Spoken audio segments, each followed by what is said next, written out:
Welcome to rice smart. मैं फिर से लौट आई हूँ आप सभी के लिए राइस स्मार्ट के ऑनलाइन प्लेटफॉर्म पर और आप सभी से मिलने के लिए एक नए टॉपिक के साथ आज की क्लास हम शुरू करेंगे। लेकिन उससे पहले मैं उम्मीद करती हूँ आप सब बहुत अच्छे से क्लासेस का मजा ले रहे होंगे, अच्छे होंगे, स्वस्थ होंगे और मस्त होंगे। और भाई कैसी लगी आप लोगों को इकोनॉमिक की क्लास हमारे अवस्थी सर की, कमेंट बॉक्स में जरूर लिखकर बताना है, क्योंकि मैंने आपको पहले ही कहा था और मैं नोटिस कर रही थी कि क्लास बहुत अच्छे से चल भी रही थी और आप सब इंजॉय भी कर रहे थे।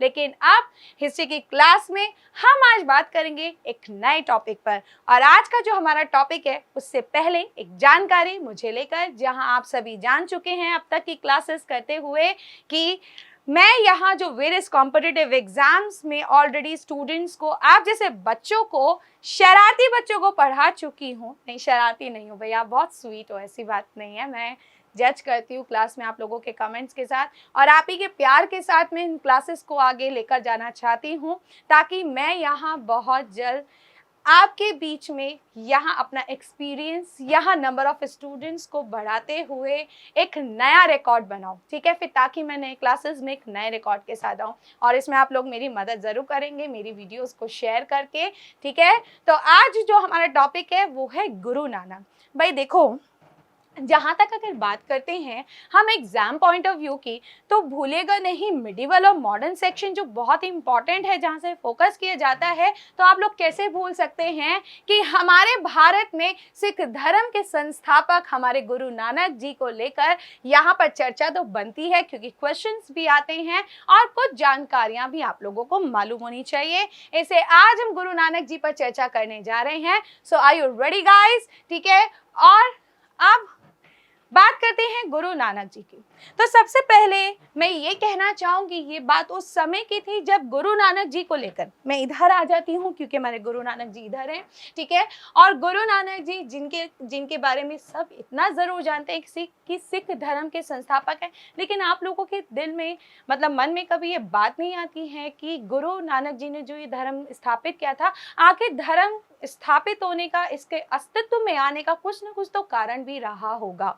ठीक है, जैसे कि हमने औरंगजेब की क्लास में थोड़ा सा जिक्र भी किया था गुरु तेग बहादुर जी को लेकर, वो भी सिख धर्म से थे। ठीक है, और किस तरह से उन्होंने बलिदान दिया था औरंगजेब के दौरान, जब उन्होंने यहाँ पर धर्म परिवर्तन होने से बचाया था।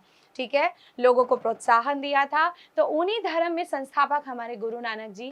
कहा जाता है कि दोस्तों ये बात उस समय की थी जब मध्यकालीन भारत में हमारे भारत की बुरी परंपराएं तो चल ही रही थी। अब बुरी परंपराओं को लेकर बात करती हूँ तो आप बहुत सभी अच्छे तरह से जानते ही होंगे कि भारत में जाति प्रथा, बाल विवाह, ठीक है, सती प्रथा, इस तरह की कितनी कुरीतियां थी, कितनी बुरी परंपराएं थी।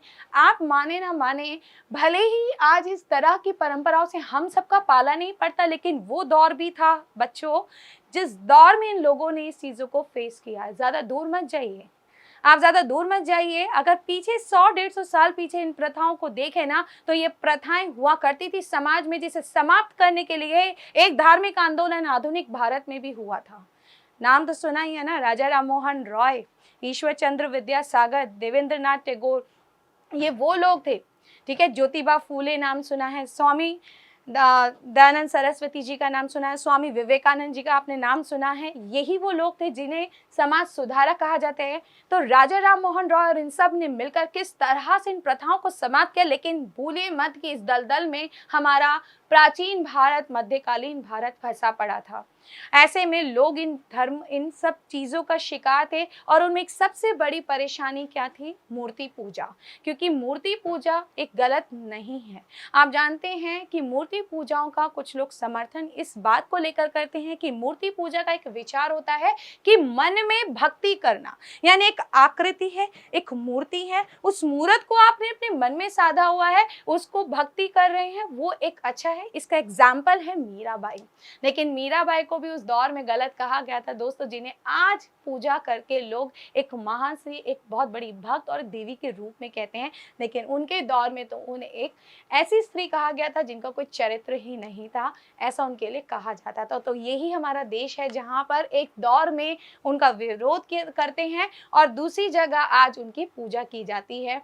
तो ऐसे दौर में मूर्ति पूजा एक ऐसा विषय भी था जहां पर मूर्ति पूजा के नाम पर भेदभाव, जातिवाद कुछ ज्यादा ही बढ़ गया था और इसके विरोध में कई लोग उभर कर आए थे, जिनमें से एक हमारी महान हस्ती हमारे गुरु नानक जी हुए थे। और गुरु नानक जी ने तब बहिष्कार किया था मूर्ति पूजा का, क्योंकि आप जानते हैं कि मूर्ति पूजा जो होती है उनमें उन्होंने कौन सी भक्ति को लेकर आए, उसके विरुद्ध लेकर आए थे निरंकार विचारधारा को। ठीक है, ठीक है।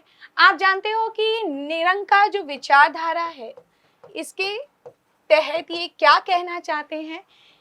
ईश्वर है, ईश्वर चारों दिशाओं में है, ईश्वर का कोई आकार नहीं है। ये वाकई में अगर आप फील करो ना, तो मैं इतना जरूर कहना चाहूंगी, आपका कोई भी आपका धर्म है, आप जिन्हें भी इष्ट देव के रूप में पूछते हैं, अगर आप उनके सच्चे फॉलोवर हैं तो उन्हें यहाँ बसाते हैं। उनके लिए कोई दिशा हम लोग तय नहीं करते कि इसी दिशा में वो होंगे, क्योंकि इसी दिशा के नाम पे मूर्ति पूजा शुरू भी हो जाती है और फिर यहाँ पे धार्मिक कार्य शुरू होते हैं और फिर भेदभाव भी शुरू होता है। लेकिन धर्म का अधिकार तो सभी का है और अधिकार में धर्म के अधिकार में छीनना गलत होता है। इसे इस धर्म को लोगों के बीच में प्रचार करने का एक नया तरीका इन्होंने निकाला था, निरंकार, जिनका कोई आकार ही नहीं है। ठीक है, और निरंकार के तहत एक शब्द का उपयोग होता है जिसे बोलते हैं निर्गुण भक्ति। ठीक है, निर्गुण, जिसका कोई गुण ना हो, और दूसरी होती थी सगुण भक्ति। दरअसल ये किसके विरुद्ध बात कर रहे हैं? सगुण भक्ति के खिलाफ। आप जानते हो कि सगुण गुणों के साथ, ठीक है, सगुण गुणों के साथ, यानी हमारे भगवान भोले शंकर जो योगा पद्धति में बैठते हैं, मृगछाला पहने हुए, जटाधारी, उनके बाल है और उनके चंद्र से मतलब यहाँ से उनके जलधारा बह रही है। यहाँ पर उन्होंने रुद्राक्ष की माला और यहाँ पर उनका सर्प, साथ में उनका त्रिशूल, डमरू, यानी भगवान शिव कैसे दिखते हैं। आपके पास बहुत सारे गुण हैं उनकी व्याख्या करने के लिए, लेकिन यहाँ गुरु नानक जी का कहना है कि ईश्वर का तो कोई गुण ही नहीं होता, ईश्वर निरंकार होता है, निर्गुण होता है, उनका कोई आकार नहीं होता है। अब इसका उदाहरण देते हुए, एक बार की ही बात थी कि जब एक दिन जंगलों में गुजरते गुजरते गुरु नानक जी थक गए थे, तो विश्राम कर रहे थे गुरु नानक जी कि विश्राम के तहत एक मौलवी साहब आए और उनको देखकर कहने लगे, अरे रे रे, ऐसे कैसे तुम सो सकते हो? तुम पश्चिम दिशा में पैर कैसे करके सो सकते हो? पश्चिम में तुम्हारा मक्का है। लेकिन उन्होंने एक बहुत अच्छा जवाब दिया कि जिस दिशा में तुम्हारा अल्लाह ना हो उस दिशा में पैर घुमा दो। बात तो सच है। जब हम भगवान भगवान करते हैं, हम अल्लाह अल्लाह करते हैं, हम जीसस जीसस करते हैं, तो ये क्यों नहीं मान लेते कि ईश्वर, अल्लाह और ये जो जीसस है वो सब जगह है, सर्वोपरि है, और सब जगह है तो कोई दिशा नहीं है। उनकी जगह कहाँ होनी चाहिए? हृदय में होनी चाहिए। ऐसे जब इन्होंने ये समाज में विचारधारा दी, तो समाज के जो निचले तबके के लोग थे उनके इस विचारधारा से बहुत ही प्रभावित हुए और प्रभावित होने के साथ साथ इनके फॉलोवर बने, और यहीं से सिख धर्म की शुरुआत हुई थी। तो आगे की बात करते हुए बताते हैं कि दरअसल अगर आपने निर्गुण भक्ति का एक बहुत अच्छा सा एग्जाम्पल मैं दे दूं बच्चा, एक और चीज़ जो बहुत इंटरेस्टिंग लगेगी, जैसे कि मैंने खुद एक एक्सपीरियंस देखा कि अपने कॉलेज टाइम्स में, जैसे हम ड्यू की तरफ देखते हैं तो वहाँ पर मतलब कुछ ऐसी सराउंडिंग्स भी थी, कई ऐसी जगहें भी थी जब हम नोट्स बनाते थे, बैठ के पढ़ते थे। मैं अपना पर्सनल एक्सपीरियंस बता रही हूँ। वहाँ मैंने एक दिन देखा कि दोपहर का समय था, क्योंकि सर्दी थी, सर्दी में सभी को अच्छा लगता है धूप में बैठ के नोट्स बना रहे हैं, पढ़ रहे हैं। मेरा एमफिल का सेशन चल भी रहा था। ऐसे में मैंने बहुत सारी लेडीज को देखा। एक्चुअली जहाँ पे मैं बैठी थी वो रेजिडेंशियल पार्क ही था वहाँ पर, मतलब ठीक है, सामूहिक रूप से वो स्त्रियाँ सब आकर इकट्ठी हुई और वहाँ पर आके वो सत्संग करने लगी। मुझे बहुत अच्छा लगा कि उन्होंने ना जगह देखी ना मूर्ति देखी, यानी यहाँ पर मूर्ति की इम्पोर्टेंस नहीं है, सिर्फ भक्ति करना शुरू कर दिया था। और इस तरह से भक्ति को लेकर इन्होंने एक नई विचारधारा दी थी। इसलिए बच्चा, ये जो हमारे गुरु नानक जी हुए थे, गुरु नानक जी का अब मैं थोड़ा वास्तविक रूप से यहाँ जानकारी देना चाहूँगी। इनका जन्म जो था तलवंडी में हुआ था, ठीक है, और इनके पिता का नाम था कालू जी, ठीक है। हाँ, आपने अगर कहीं पढ़ा हो तो इनके पिता का नाम जो था वो कालू जी था। माता का नाम इनका तृप्ता देवी था, और अगर मैं बात करूं तृप्ता देवी, हाँ जी, और इनकी पत्नी का नाम था सुलक्षणा देवी। ठीक है, इसके साथ साथ बच्चों इतना ही नहीं, अगर हम बात करते हैं आगे के तौर पर तो कुछ और एग्जाम पॉइंट ऑफ व्यू से जानकारियां कि इन्होंने दरअसल कौन सा पंथ की स्थापना की थी। इन्होंने स्थापना की थी नानक पंथ। ये क्वेश्चन बहुत पूछा जाता है और नानक पंथ से आप लोगों को दिमाग में रखना है कि नानक पंथ के फाउंडर कोई और नहीं बल्कि गुरु नानक जी हुए थे। साथ ही साथ आप जानते हैं कि इनके फॉलोवर्स ही सिख कहलाते हैं। फॉलोवर्स को हिंदी में बोलते हैं अनुयायी, और अगर आप लोगों को हिंदी इंग्लिश में दोनों में जानना है तो अनुयायी मैं आपको वर्बली बता रही हूँ और आपके लिए मैं लिख रही हूँ इंग्लिश में कि इनके फॉलोवर्स को क्या कहा जाता था, सिख कहा जाता था। ठीक है, और यहीं से आया सिख धर्म। इतना ही नहीं बल्कि साथ के साथ ये भी कह सकते हैं कि क्वेश्चन के तौर पे और दो इम्पॉर्टेंट फैक्ट्स जो इम्पॉर्टेंट हैं और मैं आप लोगों को जरूर बताऊंगी क्योंकि हमारा क्वेश्चन लगना चाहिए, यही हमारा टास्क है इस राइस स्मार्ट में और यही आप सबकी उम्मीदें हैं जिन उम्मीदों पर हम खरे उतरे हैं। तो इसे याद रखना एक बात कि इनके समकालीन कौन कौन थे ये बताना मेरा जरूरी है। संतों में अगर बात की जाए, आप लोगों ने नाम सुना होगा चैतन्य महाप्रभु जिन्होंने सत्संग कीर्तन की मंडली के साथ मतलब कीर्तन का आविष्कार किया था। मतलब गलियों में जाकर कीर्तन सत्संग करने की विधि की शुरुआत की थी, जिससे आज आप विधि को सबसे ज्यादा प्रणाली को देखते हैं इस्कॉन में। देखा ही होगा आप सबने कि इस्कॉन में किस तरह से वहां सत्संग चलता है। वहां भी कोई मूर्ति को लेकर नहीं, सिर्फ कृष्ण नाम की भक्ति है। ठीक है, तो चैतन्य महाप्रभु इनके समकालीन थे। इसके अलावा कौन नहीं जानता कबीर दास जी को, जिनके दोहे बहुत ही फेमस थे। ठीक है, ये क्या हो रहा है, हम पूरा नाम ठीक से लिखते हैं, कबीर दास जी।